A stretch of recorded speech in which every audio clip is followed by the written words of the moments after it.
Since the festival began, 50 people have been arrested and a police helicopter fired at with flares.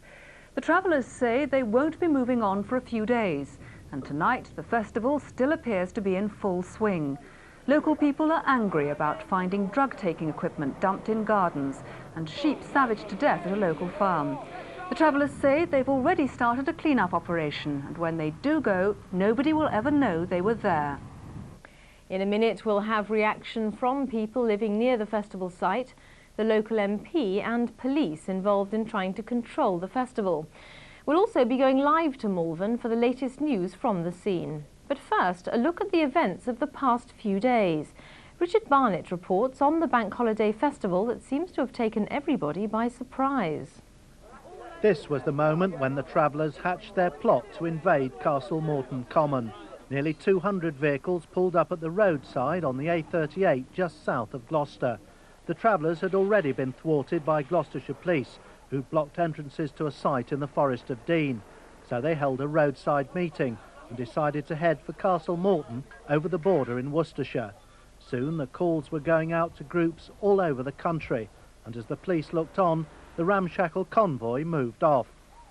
By next morning, the normally tranquil common near Malvern had become a travellers' shanty town. Tents had gone up, and the temporary occupants were busy making themselves comfortable. The 700-acre site, normally home to grazing sheep, had become a giant car park for a motley array of vehicles. Local people were angered that the police had apparently been unable to prevent the invasion. That's virtually a no-go area. You can't have that. That's not allowed. It shouldn't be allowed. They should get the army or something, police or whatever, get in there and split them up. People have made their living on the common for years, and they're driving all their sheep off onto the road. They shouldn't be up there, should they? But the travellers, who'd come to Castlemorton from all over the country, couldn't understand the local animosity towards them.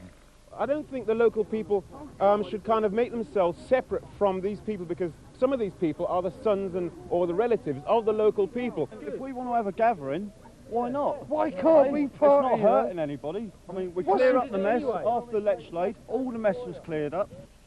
By Monday morning, more than 20,000 travellers had turned up. A large marquee had been erected, and the camp became a giant rave party. Loud music echoed across the site, so loud it could be heard 10 miles away, and still more travellers arrived. From the air, the sheer scale of the invasion of the common can be seen, achieving the dubious record of being Britain's largest ever illegal rave party. And 3 days on, it was showing no signs of coming to an end. Well, 4 days on, with thousands of people still on the site at Castlemorton Common, there's growing concern locally that nobody seems to have the power to do anything about the travellers. Villagers say they're under siege. One farmer has lost 20 sheep savaged by dogs from the campsite. Drug-taking equipment has been found dumped in gardens, and there are growing piles of rubbish to be cleared. The police say they're powerless. The travellers say they'll move on, but not for a few days. Ken Goodwin reports. People who live in the village of Welland are calling the weekend festival a disaster, and for farmer Bill Weaver, that's exactly what it is. 20 of his sheep lie dead, savaged by dogs from the nearby festival camp. At first, Bill was too distraught to talk. Many of the sheep were pregnant. Vets struggled to save wounded animals. Oh, devastated, devastated. I mean, it's a lifetime's work gone in 5 minutes, 10 minutes or whatever. Unfortunately, the dogs were still here. I mean, what can you do? The 15,000-strong festival convoy descended on the beauty spot of Castlemorton on Friday, a colourful concoction of New Age travellers, hippies and ravers. Villagers in Welland found themselves under siege. This is the shop, now boarded up with its permanent police guard. There's been a huge amount of shoplifting, how much we don't quite know, general upset of the villagers, people complaining, the smell. Many of the people living in Welland want to know why the police failed to prevent the convoy arriving. I turned the first ones away from my drive at 3:30 last Friday afternoon. 2 policemen arrived and we were within a half an hour confronted with over 100 vehicles. And I said, where are the rest of your lads? They said, we're it. But the police say they've done everything they can under the circumstances. We're talking about several hundred vehicles, several thousand people who've all had a single-minded and very well-organised intention to go onto that common. The common is a large tract of land. In practical terms, to guarantee stopping that event, and we tried to but failed, would demand many hundreds of policemen. I do not have hundreds of policemen available at the drop of a hat. South Worcestershire MP Michael Spicer has been visiting constituents affected by the festival. He says a change in the law may be needed. I think we may well have to move to the kind of situation that, for instance, Metropolitan Police have, where they can ban marches that are considered to be against the public order. Now, I have nothing against meetings that are legal and young people having fun, but this is an illegal meeting. It's a threat to public health, public order, and a real nuisance to people who have lived around it, and that must never, ever happen again. The people of Welland will be glad to see the back of the travellers, but in today's hot sunny weather, most are showing few signs of leaving. Well, the signs are here at the campsite at Castlemorton near Malvern that there's been a steady trickle away from the site by some festival goers. For Jill Gilbert, who's a local resident, that won't come a moment too soon, will it? No, it will not. We should be very glad to see the back of these people and everything that they bring with them.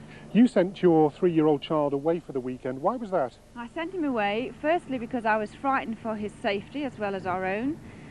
After finding these drug equipment in my front garden on Saturday morning, people must understand that a gathering such as this is just an umbrella for the drug dealing and drug pushing of the people up here. It must be understood. All right, well, next to you is Sue Thetford. You're a Malvern Hills conservator. You look after the common, basically, don't you? We look after the common, yes, that's our job. Is the common being looked after at the moment? How can we? It's devastation, absolute devastation up there. It's going to take months. We need a month of rain to get rid of all the muck up there and for the grass to recover. It's devastating.